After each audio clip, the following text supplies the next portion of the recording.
Оозун жабабыз, жакшылап аралаштырабыз.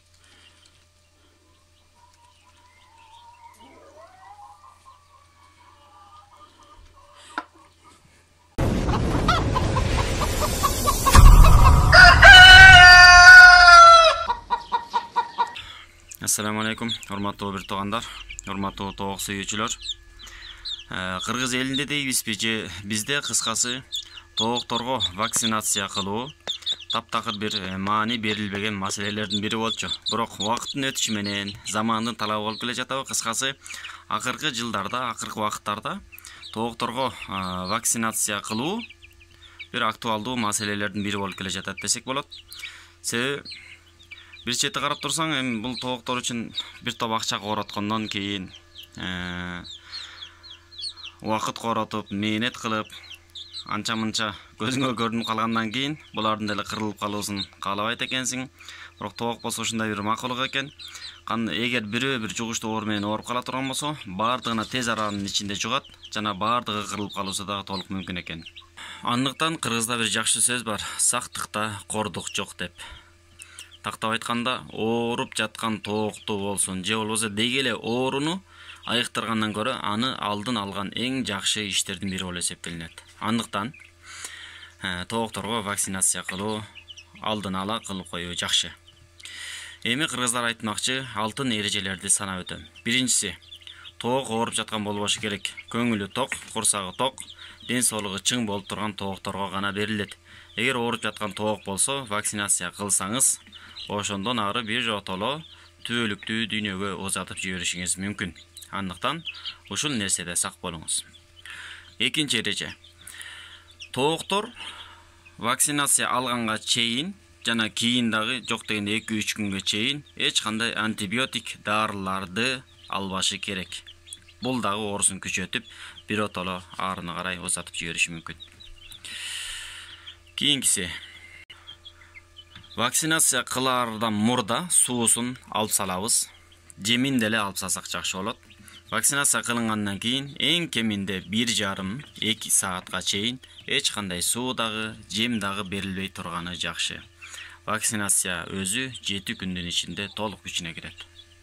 Андан кийинкиси, бирок милдеттүү эмес, бирок аткарып койсо жакшы. Вакцинация кылганга чейин 3 күн алдын суусуна чиктоник кошуп берип койсоңуз жакшы болот.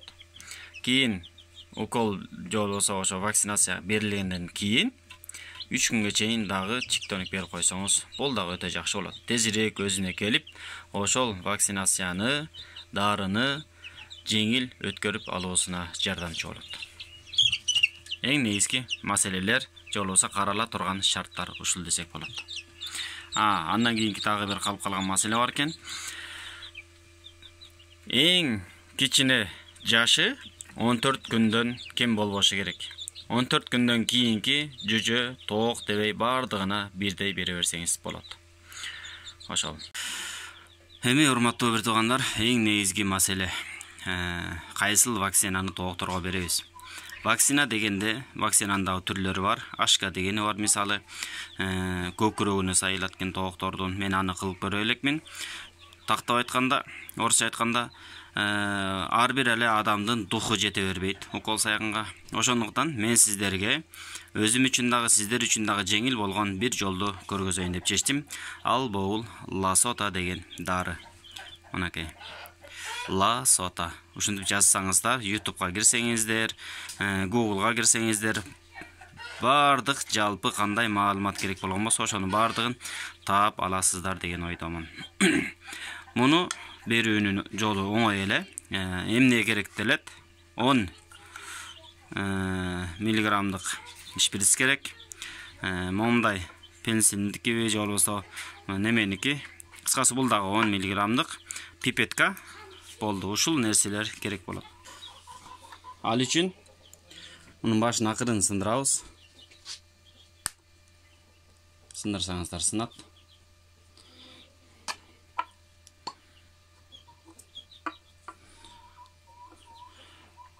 Суу 10 миллиграммдык суудан бир аз кошосуз.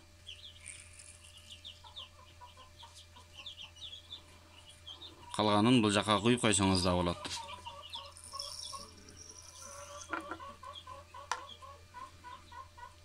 аралаштырасыз. Biraz неме кылсаңыз, тез эле ичиндеги нерсе жок болуп, растворга айланып калат.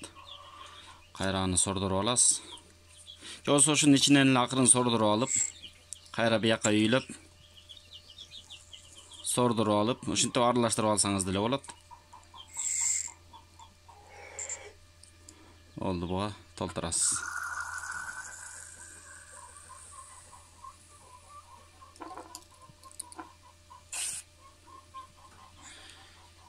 Мынчи таптаза.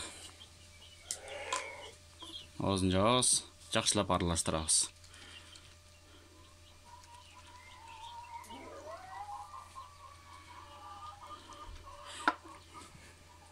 Муну даярдагандан кийин 2 сааттын ичинде берип бүтүш керек. 2 сааттан кийин бул таптакыр жараксыз болуп калат. 2 сааттын ичинде бул дозаны ар бирине берип чыгыш керек болот. Кантип беребиз, аны азыр көргөзөбүз буйрса. Эң жакшысы бул пипетке колдонгону.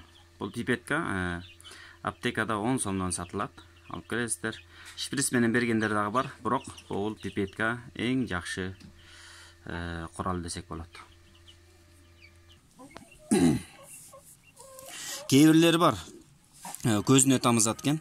Бирок мен ал нерсени кылбаңыздар деп айтат элем. Себеби көзгө тамызуу бир канча жерден көрдүм. Натыйжасы өкүндүрө турган абалга чейин алып келген. Андыктан эң тоорасы бир жак мурдун жабабыз, ондай каратабыз. 2 тен гана тамчы. 1 тамчы, 2 тамчы.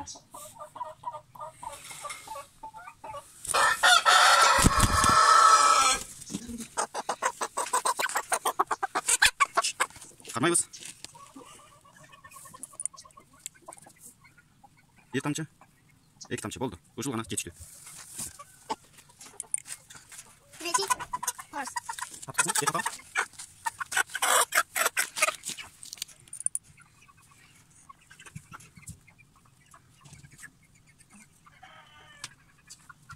Кейбирлердин мурдуна чаң толуп калган болот, топурак же баткак таптакыр кирбей калат. Ошолорго оозун ачып туруп, тилине же болбосо таңдайына акырын 2 тамчы тамыз койсо ал деле болот. Бирок көзүнө табызбай эле коюңуздар деп айтат элем. Болду. Ушинтип ар бирин кое бересиздер. Ошону менен вакцина даяр. Ошону нерсени 6 айдан кийин кайталап коесуздар. Бул менин эң кооз жүжөм. Райын карагыла. Жакасы ак, светлая брама, кадимкидей. Сырты чаар. Не деген свет?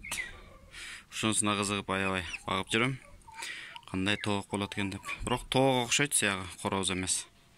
Макиш деп коет го. Вот так. Бул өзүнчө багылат бул экөө жерде. Мунун бир эле шериги бар. Буюрса чоңойсо антигилерге кошулат. Ага чейин өзүнчө турушат ушул жакта. Мынакей бардыгына бир сыйра тамчылатып бүттүк. Бул дары өзүнүн күчүнө 7 суткадан кийин гана кирет экен.